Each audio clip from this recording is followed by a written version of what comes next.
Welcome प्यारे बच्चों। तो आज हम लखनवी अंदाज पाठ के महत्वपूर्ण प्रश्नों को बहुत ही आसान भाषा में समझेंगे। मैंने सभी प्रश्नों के उत्तर बहुत ही आसान भाषा में लिखवाए हैं। तो चलिए शुरू करते हैं। सबसे पहला प्रश्न है, लेखक ने यात्रा करने के लिए सेकंड क्लास का टिकट क्यों खरीदा? तो सबसे पहले आपको प्रश्न को बारीकी से पढ़ना है कि आपसे पूछा क्या जा रहा है। ठीक है, वो कह रहे हैं कि पाठ के लेखक यानी यशपाल, लखनवी अंदाज पाठ के लेखक कौन है? यशपाल। जी हां, आपको पाठ के लेखक भी याद रखना है। तो लखनवी अंदाज पाठ के लेखक यशपाल है। तो वो आपसे पूछ रहे हैं कि यशपाल ने यात्रा करने के लिए सेकंड क्लास का टिकट ही क्यों खरीदा? तो देखिए इसके क्या क्या कारण है। लेखक को थोड़ी दूर जाना था, लेखक को अकेले जाना था, नई कहानी के बारे में सोचना था। अब अगर एक राइटर हो आप, तो राइटर को एकांत चाहिए, क्योंकि एकांत में बहुत सारे थॉट्स आते हैं। अगर मैं पोएट हूं तो जब मैं अकेला बैठूंगा तो मेरे माइंड में बहुत सारे थॉट आएंगे। और फोर्थ है, प्राकृतिक दृश्यों को देखना था। तो ये 4 पॉइंट है कि जिसके लिए लेखक ने सेकंड क्लास का टिकट खरीदा। लेखक को थोड़ी दूर जाना था, लेखक को अकेले जाना था, नई कहानी के बारे में सोचना था और प्राकृतिक दृश्यों को देखना था। अगला प्रश्न है, लेखक को नवाब साहब के किन हाव भाव से महसूस हुआ कि वे उनसे बातचीत करने के लिए उत्सुक नहीं है? अब क्या होता है, जब लेखक जो है उस सेकंड क्लास के डिब्बे में घुस जाता है तो वहां पे नवाब साहब पहले से ही बैठे रहते हैं। तो नवाब साहब लेखक को ऐसे क्या एक्सप्रेशन देते हैं कि लेखक को लगता है हाँ यार ये मुझसे बात नहीं करना चाहता। ये प्रश्न में पूछा गया है कि नवाब साहब ने ऐसे मतलब क्या एक्सप्रेशन दिए, क्या हाव भाव दिए कि लेखक को यह लगने लगा कि हाँ यार ये आदमी मुझसे बात नहीं करना चाहता। तो देखिए, लेखक के आते ही नवाब साहब नजरें चुराने लगे, बहुत आसान है। लेखक के आते ही नवाब साहब खिड़की से बाहर देखने लगे, यह भी बहुत आसान है। और लेखक के आते ही नवाब साहब की आंखों में असंतोष छा गया। तो यही रीजन है, जैसे लेखक सेकंड क्लास के डिब्बे में घुसते हैं ना, तो नवाब साहब क्या करने लगते हैं, पहले तो वो लेखक से नजरें चुराने लगते हैं, है ना, मुंह फेर लेते हैं, फिर वो बाहर की तरफ देखने लगते हैं खिड़की से, और उसकी बाद जो है उनकी आंखों में एक असंतोष सा दिखाई देता है। मतलब लग जाता है कि ये इंसान खुश नहीं है मेरे आने से। तो ये भी आप लिख सकते हैं। अगला प्रश्न है, बिना विचार घटना और पात्रों के भी क्या कहानी लिखी जा सकती है? यशपाल के विचार से आप कहां तक सहमत हैं? तो इसमें लेखक कह रहा है कि क्या बिना विचार मतलब बिना थॉट के या बिना किसी घटना के और या किसी बिना कैरेक्टर के कोई कहानी लिखी जा सकती है? मतलब क्या आपने अपनी लाइफ में ऐसी कोई स्टोरी पढ़ी है जिसमें ना कोई घटना है ना कैरेक्टर है? बिल्कुल पॉसिबल ही नहीं है। बिना कैरेक्टर के, बिना कोई घटना के, बिना थॉट के स्टोरी बन ही नहीं सकती। तो फिर यशपाल ने ऐसा क्यों कहा? तो देखिए, आप लिखोगे पहले नहीं, यह संभव नहीं है, और उसके बाद लिखोगे लेकिन जब लेखक नवाब साहब को बिना कुछ खाए डकार लेते हुए देखते हैं तो वह ऐसा सोचते हैं। मतलब लेखक क्या करता है, आपने देखा होगा नवाब साहब क्या करते हैं, ककड़ी तो खाते नहीं है, खीरा तो वो खाते नहीं है, और उसके बाद लेट के डकार लेते रहते हैं। तो लेखक सोचता है यार जब ये इंसान बिना खाए डकार ले सकता है तो बिना पात्र और घटना के भी कहानी लिखी जा सकती है। तो कहने का मतलब वही है कि नहीं लिखी जा सकती, क्योंकि बिना खाए डकार कैसे आ गई? तो ये तो लेखक ना उन पे कहीं ना कहीं टॉन्ट मार रहा है। मतलब ये हकीकत में क्या है, वो जो है नवाब साहब पर एक टॉन्ट मार रहा है, कटाक्ष मार रहा है। तो इसलिए तो आप लिखोगे नहीं, यह संभव नहीं है। लेकिन जब लेखक नवाब साहब को बिना कुछ खाए डकार लेते हुए देखता है तो वो ऐसा सोच लेता है। अगला प्रश्न देखिए, नवाब साहब ने गर्व से गुलाबी आंखों द्वारा लेखक की तरफ क्यों देखा?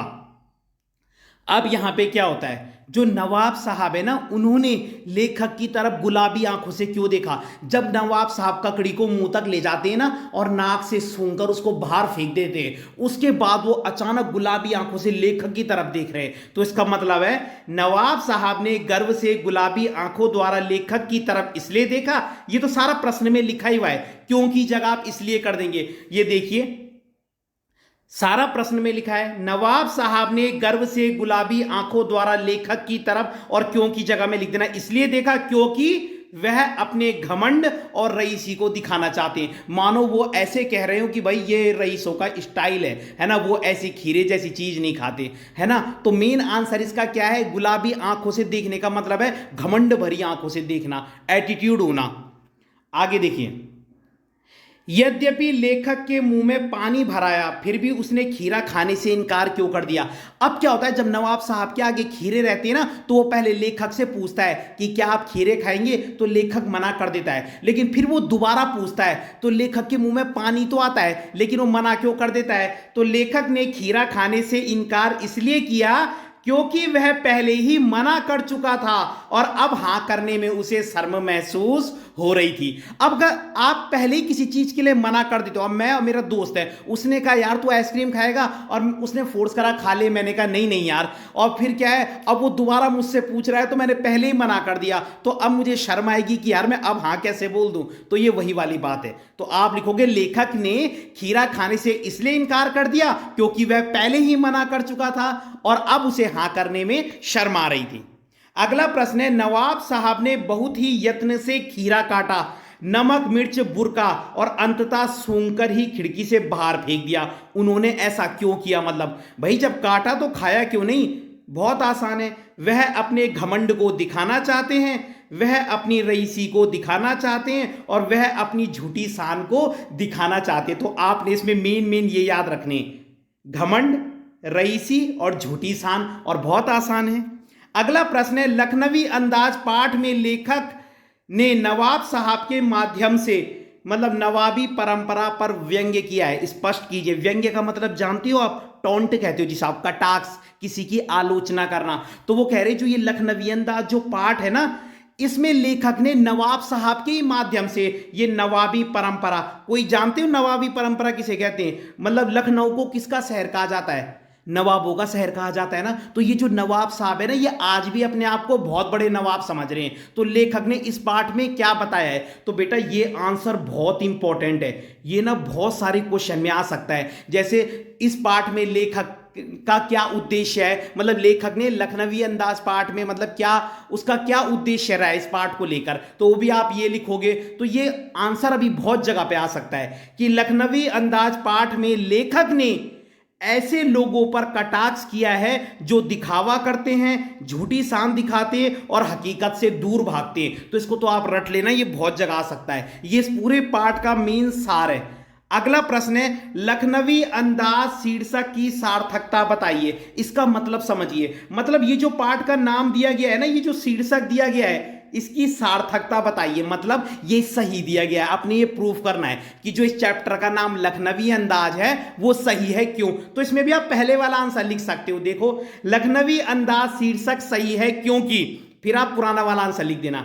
लखनवी अंदाज पाठ में लेखक ने ऐसे लोगों पर कटाक्ष किया है जो दिखावा करते हैं, झूठी शान दिखाते हैं और हकीकत से दूर भागते हैं। बस, तो ये देखिए दोनों में आ सकता है। इस शीर्षक की सार्थकता बताइए, पाठ में क्या बताया गया है, नवाबों पर क्या व्यंग्य किया गया है, तो यह आंसर बहुत जगह आ सकता है। अगला प्रश्न है, लेखक ने लखनऊ स्टेशन पर खीरा बेचने वालों की किस विशेषता को प्रकट किया है? अब लेखक ने बोला है ना कि लखनऊ स्टेशन पे खीरा एक गजब स्टाइल में बेचा जाता है। क्या है वो स्टाइल? तो वहां खीरे में जीरा मिला नमक देते हैं और साथ में लाल मिर्च की पुड़िया भी देते हैं। तो रट लेना आप कि वहां जो है खीरे में जीरा मिला नमक देते हैं और साथ में लाल मिर्च की पुड़िया भी देते हैं। अगला प्रश्न है, नवाब साहब द्वारा खीरे खाने की तैयारी करने का एक चित्र प्रस्तुत किया गया है, इसको बताइए। मतलब नवाब साहब ने उस खीरे को जब काटा ना, उससे पहले उन्होंने क्या क्या किया, उन्होंने पूरी प्रोसेस क्या की, देखिए। सबसे पहले खीरे को अच्छे से धोया, फिर तौलिए से पोंछा, फिर खीरों के सिरे काटे और झाग निकाला, उन पर नमक मिर्च डाला और अंत में सूंघा और खिड़की से बाहर फेंक दिया। मैंने ये पॉइंट में इसलिए लिखा है कि ताकि आपको आसानी से याद हो जाए और 2 नंबर भी आपको झट से मिल जाए। अगला प्रश्न है, नवाब साहब द्वारा लेखक से बातचीत की उत्सुकता ना दिखाने पर लेखक ने क्या किया। अब जब लेखक की एंट्री उस डब्बे में होती है और नवाब साहब पहले से ही बैठे होते हैं, तो जब लेखक देखता है कि यार ये नवाब साहब तो मुझसे बात ही नहीं करना चाहता, तो लेखक ने बल क्या किया। तो जब नवाब साहब लेखक से बात नहीं करते तो लेखक भी उनसे आंखें चुरा लेता है और चुपचाप बैठ जाता है। फिर लेखक कहता है भाई मैं भी क्यों बात करूं, ठीक है। तो जब नवाब साहब लेखक से बात नहीं करते तो लेखक भी क्या है, उनसे नजरें चुरा लेता है और चुपचाप बैठ जाता है। तो इस पार्ट में मैंने ऐसे आंसर लिखे हैं जो इन्हीं में से पूछे जाएंगे, है ना। आप एक क्वेश्चन को दूसरी जगह भी एडजस्ट कर सकते हो। तो अगर आपको वीडियो पसंद आई हो तो लाइक कीजिएगा, कमेंट कीजिएगा और चैनल को सब्सक्राइब जरूर कीजिएगा। धन्यवाद।